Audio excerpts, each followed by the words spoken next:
I don't got much time. I got about 13 minutes. I looked at my schedule today and I realized it's going to be a long one. And my kid starts school literally tomorrow. My wife's like, oh, yeah, the kid starts school tomorrow. And she's like stressing out, running around, doing some last minute stuff. And I'm like, oh my gosh, the kid starts school tomorrow. And my daughter has to like wake up so early. So that means I have to wake up so early. So I got about like 13 minutes. I figured I'll do a bit of a hangout here. It might not be very informative, but you never know. Sometimes I start spitting some fire and people are like, dang, dude, wisdom? Just like out of nowhere, bro. And so we'll see where it takes us. I'm doing some designs of like some flowers, some spores at the bottom of the ocean for this project I'm working on, personal project. It's a world that I've been building with my partner on this project that we're working largely on. It's like a lot of game development stuff. And yeah, I figured I'd kind of start just using YouTube since I'm already needing to do this, just to kind of hang out and draw some of the stuff and then just move on in my life. Anyway, the thing that I wanted to talk a little bit about today is actually about having some empathy for a lot of folks who are trying to get into the business or trying to get into the arts as it stands. I've talked in length about what it means to become a great professional. Like, you have to be good at what you do. Like, that's just something that I don't think people realize, that they're just not nearly as good as they think they are. And it's hard to come to that realization. It just is. It's very hard, and I don't think that will change in time. That's just kind of one of those things that will just always last. Like high quality, high standards, high bars. Will always kind of just be around. And I did talk about this in a few videos, but I wanted to talk about something a little bit differently in this video, where my goal actually is going to be to talk about what I understand many of you guys who are just starting out or have been established and are having some struggles. Because I was watching a buddy of mine's YouTube video, Tyler, and he did a really good job. I think he did a really great job of breaking down a lot of like systematic issues and challenges. And I think that there's something to be said that I don't know if people realize that it is just harder. Oh my gosh, my cat, hold on. No one's here, dude. Everyone's out. They're doing get ready for school stuff. So mind your own business, little cat. Um, and I wanted to kind of highlight the things I think are reasonable to be like things are tough for us, isn't it? Like, am I crazy? And I want to be like, no, you're not crazy. There's definitely things that are challenging. So let's talk about some of them. Because I mentioned this actually in another group chat that I was in, or chat I was in with a buddy. I thought, oh, this might be good for me to just talk about very briefly. I can just move on. Oh, the cat came to me since I talked to him. Yeah, what's up, dude? Um, and one of which is the simple idea that inflation is real, obviously. And I don't think people realize how bad it really is. The cost of living has gone up so much, and that is a genuine concern for not just our industry, like a lot of people, especially in America. And to make light of that, I don't think is something I ever want to do. I think it's important that we all are feeling this. We are all experiencing this terrible cost of living problem that we're dealing with. And we're just seeing all these people just spending ridiculous amounts of money and investment on things like AI that just feels so backwards, to like the day-to-day problems that people are actually experiencing. And there's this whole thing like back in my day, like we got to work really hard and stuff like that. And I think that's true for everybody. Everybody has to do that. But to make it seem like it's not harder today. That part I'm kind of like, no, it's definitely different and challenging in in really profound ways.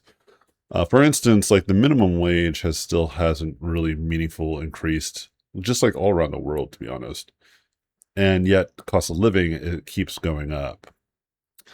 That's just real. I have friends who work at really big gaming studios and still can't really afford to own a house. And the ones that do, like, have to work 3 jobs to maintain a reasonable, like, like extra income. I remember when I was living in California, because we moved, not because I don't like California. I actually love California. California is a wonderful state. But because, like, I have a family of 6. At the time, there was 5 of them living with me.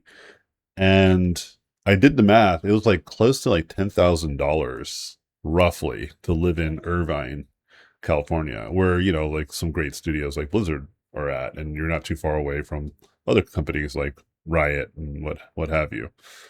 Sony Santa Monica, Naughty Dog, a lot of these companies are out in LA. So, brother, dude, that's like 10,000 just for like rent, food, car, insurance, just to live and support my big old family. When I say like a family of 6, I meant like 4 kids, 2 adults. But I actually have 8 kids, and I still take care of the 2 older ones whenever they need help. And that's a big deal. And that contributes to the anxiety I think a lot of people have with the current state of the industry. And I think that is absolutely valid. And that is no reason to feel like you're like alone. Like you're absolutely not alone. A lot of people, like I experienced this too. I feel these things as well. It hits me like a ton of bricks. I work at Riot, but I also do a lot of freelance work and I teach. And all this helps me allow my kids to pretty much not feel any friction of the world outside. Um, it is just who I be. It is just how I be. And I know the industry is going to do something else that's going to challenge me in ways that I would prefer not to be challenged, but it is something that I'm prepared for. Partly for the last 3 years, I've been doing a lot of game development. And like I said, just recently, I'm starting to realize, I should put out some more courses and do some more like original content. Like this is my shift. This is partly why I want to get back into the groove. Because I am kind of also with you guys. I'm kind of tired of letting the destiny of mine be fully in the hands of randos. Again, I love a lot of the companies that I work for, and they're really great. But at the end of the day, um, they don't owe me anything. And even if they do, if they just feel the the weight of commerce on them for whatever reason, I get it, man. And not all the time, but I get it. I get it's just how they want to run their operations. And so this is just true. Like I feel this stuff. I think it's important. I am very lucky at the very moment that I am pretty, well respected and appreciated at the places I work. And it's been nice. And like the projects that I'm working on, like again, I'm looking at my meetings. I have a lot and they're really cool. I'm excited to go into them. And there's going to be some really cool stuff to talk about. I'm really pumped about it. Um, and just seeing like the behind the scenes on stuff like what we're doing with the card game that was just released, Riftbound, is really fun, man. Like I'm actually like it got me really excited about cards again. I'm a big fan of cards. So I'm like, dude, hell yeah. And I think this is real. You guys are experiencing something real. Some of you guys are pretty young, meaning that you guys lived through COVID. Oh man, what a bummer. That was like, I lived through that as an adult, but I can imagine as you're graduating high school, having to live through the lockdown must have been awful. So some of you guys who are in your early 20s, early to mid 20s, still feeling lost in life, I think this is also a catalyst to a challenge that I just did not experience. And for this, I empathize. And I think you also should recognize that, again, you're not alone, that this is a catastrophic thing that you had to deal with. I feel this new generation, every time I talk to buddies of mine, this fucking new generation is going to be trash. I think they're just looking at the extreme natures of like TikTokers and shit like that. And of course, there are other metrics that might make you judge these folks. But I think if you guys can survive what's happening in the last 5 or 6 years, the the people you guys will become in your 30s and 40s, I'm actually quite fascinated to see what it'll be. I'm optimistic. I think you guys are going to be fucking tough because a lot of the stuff you guys are dealing with are just way more challenging, like cost of living, and COVID was like being locked in your house in your formidable years of like development of your mind. It's gonna do something, you know. And uh, there's a lot of global conflict happening right now, and I think that obviously affects many of you. And I'm sad about that. That's something that we're all seeing with our eyes is just tragic, and it feels hopeless. And that feeling of hopelessness for somebody like me who I've lived a good life, I'm much older. I have a lot of strong emotional footing. You know, I'm not impervious to emotions. Like I cry and get sad and depressed and frustrated with things, like of course, but I feel like I have a good metric to like gauge how serious it might be, or whether I need some support or reaching out with really good friends who can give me that support. I can talk to them and we can just have kind of good old therapy sessions if we need to. Um, I feel very lucky because I have that. I grew up in a time where I could make meaningful connections with people because it was kind of demanded of people. There was like no other way to hang out with people other than just literally go hang out with them. And that is just different. And I think this is also important to recognize. I think the standard of art has both increased dramatically for the better and for the worse. For better, because what that means is that there's a lot more resources for people to be able to have access to that allows them to become fucking rock stars. But now there's a lot of people that are rock stars. This is why I'm kind of convinced we got to shift the agenda here. People need to be making more original content. I think that the industry should be decentralized. Slowly but surely shift away from being only the big 4 or 5 companies, you know? That kind of always stay on top. We need to kind of distribute some of that. And I think it's a bottom up solution ultimately. But again, with some other stuff that happened prior, I think people are still misled or misguided on what they should do next. So hopefully I can give some insight on that. Oh, time's up. I got a few more minutes, but I'm going to wrap it up here. The next thing that I think is really important to recognize as well is that I think educational content in general, this is why I'm trying to see if I can do a better job of this. Again, my buddy Tyler hooked me up with a great team of people that can help me build a really good course. So I'm going to do that. I think that's be smart and awesome.